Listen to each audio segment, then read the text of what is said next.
ઓમ નમો નારાયણ. સીતારામ. જય માતાજી. આજે તમને મારા જીવનનો એક બનાવ સંભળાવું. બહુ હસવું આવશે. શું ખબર છે? હું એક જગ્યાએ મંદિરે હતો, મેંદરડા બાજુ. ત્યાં મને એમ થયું કે ચાલુ મૌન વ્રત લઈએ તો મેં મૌન વ્રત ધારણ કર્યું. હવે મંદિર એવા ગામડામાં હતું ને, ત્યાં બધી પ્રજા અભણ, કોઈને વાંચતા આવડે નહીં, કોકને આવડે. તો કોઈક આવે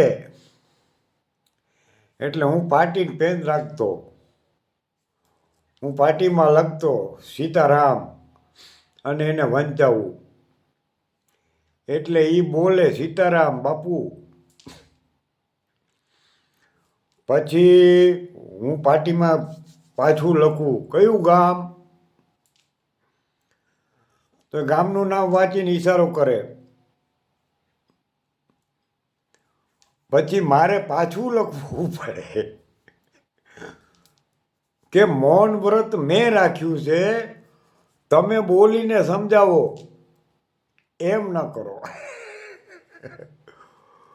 ત્યારે કે હું ફલાણા ગામનો છું.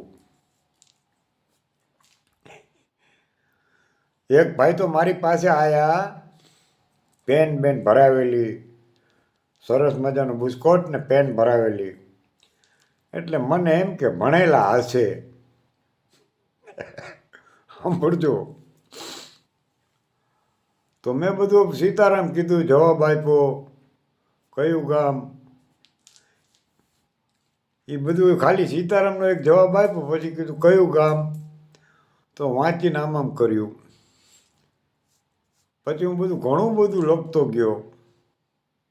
તો એ માથું હલાયા જ રાખ્યું, કાંઈ બોલે નહીં. તો મને એમ થયું કે કેમ જવાબ નથી આપતા. પછી છેલ્લે હું બોલે ખબર, તમે બાપુ પાર્ટીમાં શું લખો છો? લે, મેં કીધું તમે વાંચીને તો આમ કરો છો.